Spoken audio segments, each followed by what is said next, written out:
Hello everyone, कैसे हो आप सब। आशा करता हूँ आप सब अच्छे होंगे, स्वस्थ होंगे और मस्त होंगे। तो मैं आपके समझ आ चुका हूँ एक नया सा एक प्यारा सा वीडियो लेकर के, जो परीक्षाओं के लिए अति महत्वपूर्ण है। इससे पहले मैं एक इम्पोर्टेंट टॉपिक पर चर्चा कर चुका हूँ, जिसका नाम था यूग्लिना। तो आज मैं मोनोसिस्ट के बारे में डिस्कस करूँगा। सबसे पहले आपको बता दें कि हम इस वीडियो में अंतर्गत हम क्या डिस्कस कर लेंगे। तो पहले तो हम सिस्टमेटिक क्लासिफिकेशन, हैबिटाट और स्ट्रक्चर के बारे में डिस्कस करेंगे। इसका साइंटिफिक क्लासिफिकेशन देखते हैं तो किंगडम एनिमेलिया है, फाइलम प्रोटोजोआ है, क्लास टेलोस्पोरा है। सब ऑर्डर देखेंगे तो ग्रीगेराइनिया है। ऑर्डर जो देखेंगे तो क्या है, यूग्रेगेराइनिडिया है। और जीनस की बात करते हैं तो मोनोसिस्ट है। स्पेसीज एजाइलिस है, एगाइलिस।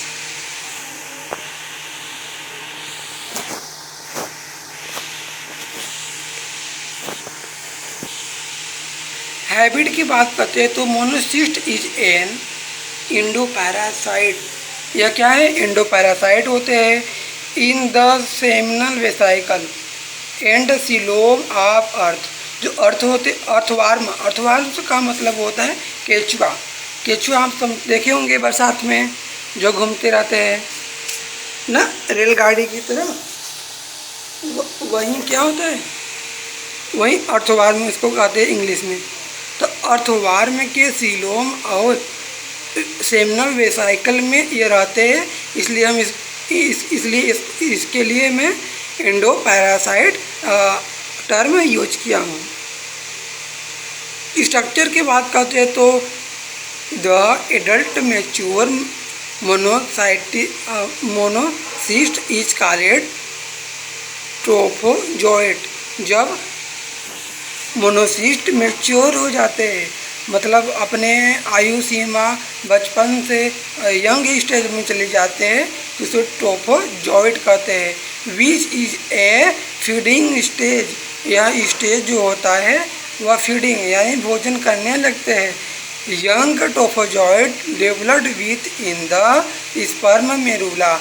जो क्या होता है, जो अर्थवार्म होते हैं, अर्थवार्म के जो सेमिनल वेसाइकल में जो स्पर्म मेरुला होता है, उसमें यह डेवलप करते हैं। Which is a graph of developing sperm in the seminal vesicle of earthworm. क्या कहेंगे, which is a group of developing sperm in the seminal vesicle of earthworm. Earthworm के सेमिनल वेसाइकल में स्पर्म मेरुला में develop होते हैं। There is only one host the earthworm. जो earthworm का जो होस्ट होता है, और यह क्या करते हैं, या there is only one host the earthworm. इनका जो होस्ट होता है केवल अर्थवार्म के सेमिनल वेसाइकल में ही होता है, जिससे वह नहीं मलेरिया मॉडल नहीं कि वह मच्छर में भी होगा, ह्यूमन में होगा, यानी दो स्टेज में इसका लाइफ साइकिल होगा। नहीं, इसमें केवल एक इसका होस्ट कितना होगा, एक होगा। किसमें, अर्थवार्म के सेमिनल वेसाइकल में।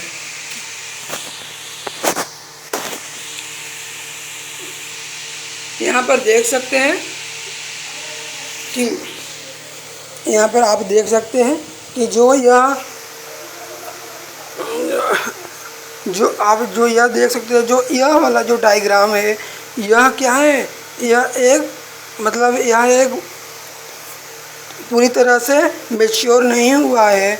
और जो यह वाला जो आप डायग्राम देख रहे हैं, यह मैच्योर मोनोसाइट है, जिसे ट्रोफोजोइट कहते हैं ना। तो लिखा मोनोसाइट है। जो ए डायग्राम है फ्री यंग, यह भी यंग है, यंग से फ्री है। और जो मैच्योर है, मैच्योर ट्रोफोजोइट मेच्योर ट्रोफोजोइड क्या है? जब कोई मोनोसाइट मेच्योर हो जाता है उसे मेच्योर ट्रोफोजोइड के नाम से भी जाना जाता है।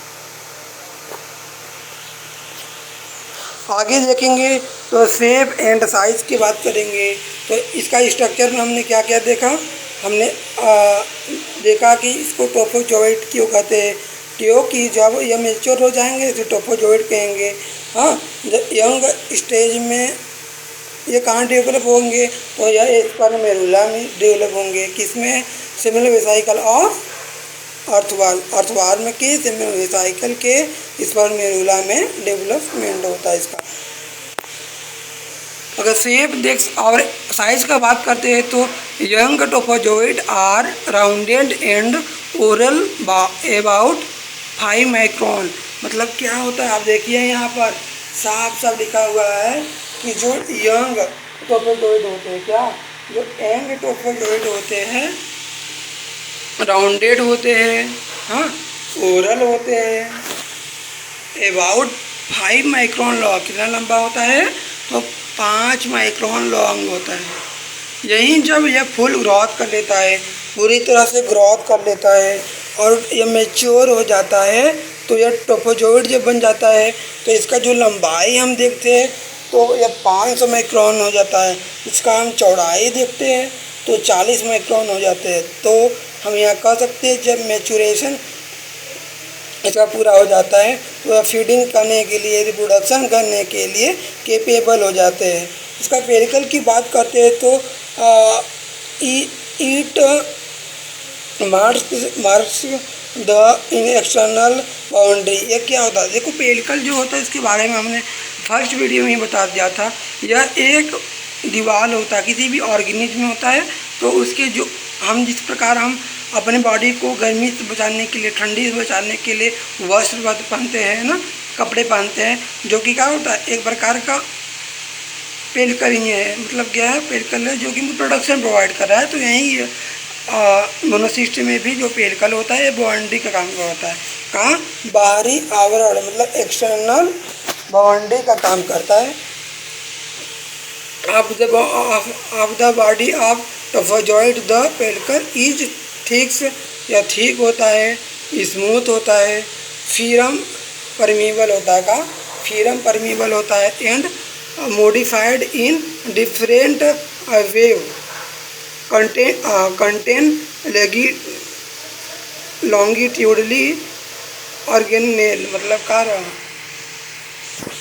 क्या? यह दीवार होता है एक प्रकार से जिसके अंदर बहुत सारे ऑर्गेनेल जो होते हैं मोनोसिस्ट के, उसमें यह कंटेन करता है, उसको बाहर जाने नहीं देता है। इस प्रकार हम कॉलेज में या स्कूल में पढ़ते थे पहले बचपन में, तो हमने देखा था जब स्कूल में, खासकर जब हमने सरकारी स्कूल में पढ़ाई किया हूँ तो वहाँ पर एक बाउंड्री होती थी कि जब हम कॉलेज में स्कूल में जाते थे तो जो मैम होती थी वह स्कूल को का जो मेन दरवाज़ा था जिससे बच्चे घर से स्कूल में प्रवेश करते थे तो उसको ताले से क्लोज कर देती थी कि जो शरारती जो बच्चे होते थे वो क्या करते थे कि वो लंच में घूमने चले जाते थे। इसलिए वो क्या कि मैम सोचती थी अगर बंद कर देंगे, छोटे छोटे बच्चे दीवार कूद कर तो भागेंगे नहीं। तो इसी प्रकार जो पेरिकल होता है ये बाउंड्री काम करता है जिसके अंदर बहुत सारे ऑर्गेनेल होते हैं, वह इंक्लूड होते हैं, जो कि इंक्लूड होते हैं और बाहरी तथा एक्सटर्नल तथा इंटरनल सरफेस से यह प्रोडक्शन प्रोवाइड करता है। यह तो हुई शेप एंड साइज की बात, पेरिकल की बात। फिर आगे देखेंगे इसका स्ट्रक्चर है, यह कहा हुआ इसे कोनोनॉइड है। इसका जो अपर वाला पार्ट है, जो यहाँ अपर वाला पार्ट देख रहे हैं, जो यहाँ पर इसे निकला हुआ है, इसे कोनॉइड कहते हैं ना। यहाँ पर जो छोटा छोटा देख रहे हैं, यहाँ पर यह क्या है? माइक्रो नीम्स है। यहाँ क्या है? सब पेरिकल माइक्रोट्यूब्यूल्स है यह वाला। और यहाँ पर एंडोप्लाज्मिक रेटिकुलम है, यह न्यूक्लियस है, न्यूक्लियोलस है। यहाँ न्यूक्लियो का जो बगल में जो पोर होता है, न्यूक्लियस पोर कह सकते हैं इसको। और यहाँ गल्गी बॉडी ऑपरेटस है, राइबोसोम है, यह माइटोकॉन्ड्रिया है और रोपट्रीन है। यह कंट्रैक्टाइल वैक्यूल की बात करेंगे। कंट्रैक्टाइल वैक्यूल क्या करेगा भैया, कंट्रैक्टाइल माइक्रोट्यूब्यूल्स कितने प्रकार के होते हैं, तो हम देख सकते हैं जो कंट्रैक्टाइल वैक्यूल होते हैं माइक्रोट्यूब्यूल्स होते हैं। The cortex is further divided into यह आउटर एपिक्यूटिकल में, मिडल सैक्रोसाइट में, इनर मायोसाइट में यह डिवाइड होता है।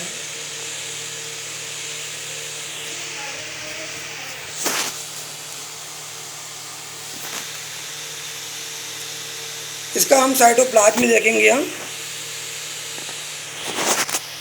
अगर साइटोप्लाज्म की बात करें तो इसका पता है एंडोप्लाज्म कंटेन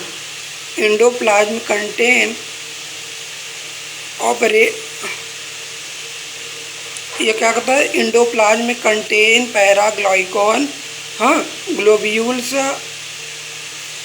यह पैराग्लाइकॉन ग्लोब्यूल्स यह कंटेन करता है। जो एंडोप्लाज्म में होता है इसका यह पैराग्लाइकॉन ग्लोब्यूल यह कंटेन करता है, जो बीटा-1,3 ग्लाइकॉन से मिलकर बना होता है। एंड वैक्यूल हो गया और सिंगल न्यूक्लियस हो गया और गल्गी ऑपरेटस हो गया, बहुत सारे यह क्या करता है इसमें इंक्लूड होते हैं। इस जो हम बता दें कि जो पैराग्लाइकॉन होता है वह यह 2 स्टार्च नहीं होता है, क्योंकि इसमें आयोडीन नहीं पाया जाता है। इसका क्रोमोसोम की बात करते हैं तो क्रोमोसोम में जो न्यूक्लियोलस इज ए सिंगल, जो क्रोमोसोम की बात करते हैं तो इसमें जो साइटोप्लाज्म में जो क्रोमोसोम पाया जाता है वह इट कंटेन हैप्लॉइड। यहाँ पर बात याद रखिएगा, यह हैप्लॉइड क्रोमोसोम को कंटेन करता है। या न्यूक्लियस की बात करेंगे तो न्यूक्लियस इज ए सिंगल, इसमें एक सिंगल न्यूक्लियस पाया जाता है। वेस्किकुलर होता है और विद स्पेरिकल होता है। कैसा होता है, वेस्किकुलर के साथ कैसा होता है, स्पेरिकल होता है। इट कंटेन ओनली 1 न्यूक्लियस, यह एक न्यूक्लियस को कंटेन करता है। न्यूक्लियस मेम्ब्रेन बियरिंग पोर, मतलब क्या कर रहा है, जो न्यूक्लियस मेम्ब्रेन बियरिंग पोर मतलब हमने बताया का, जैसे यह न्यूक्लियस हो गया, न्यूक्लियस के चारों ओर ऐसे ऐसे क्या होगा, एक बीच में पोर पाया जा रहा, तो वही न्यूक्लियस मेम्ब्रेन बियरिंग पोर बनाता है। अगर कंट्रैक्टाइल वैक्यूल की बात करते हैं तो contractile vacuole mouth and organelles of locomotion are absent due to parasite mode of life. यहाँ पर जो कंट्रैक्टाइल जो वैक्यूल होता है और जो ऐसे ऑर्गेनेल जो लोकोमोशन में हेल्प कर रहा था वह सब एब्सेंट होता है। तो सब क्या होते हैं, एब्सेंट होते हैं।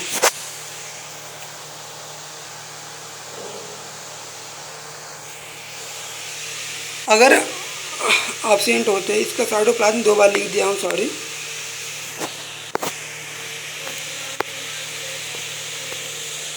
इसी के साथ मेरा वीडियो आज का समाप्त हुआ। आपको बता दें कि आज हमने स्ट्रक्चर के बारे में और उसके हैबिटाट के बारे में और सिस्टमेटिक क्लासिफिकेशन के बारे में जाना। आपको बता दें कि इसका जो रिप्रोडक्शन वाला जो पार्ट है, हम इसको कहानी की मॉडल बता दूंगा, जिससे हम आपको जीवन भर नहीं बुलाएंगे। Thank you guys. Thank you guys.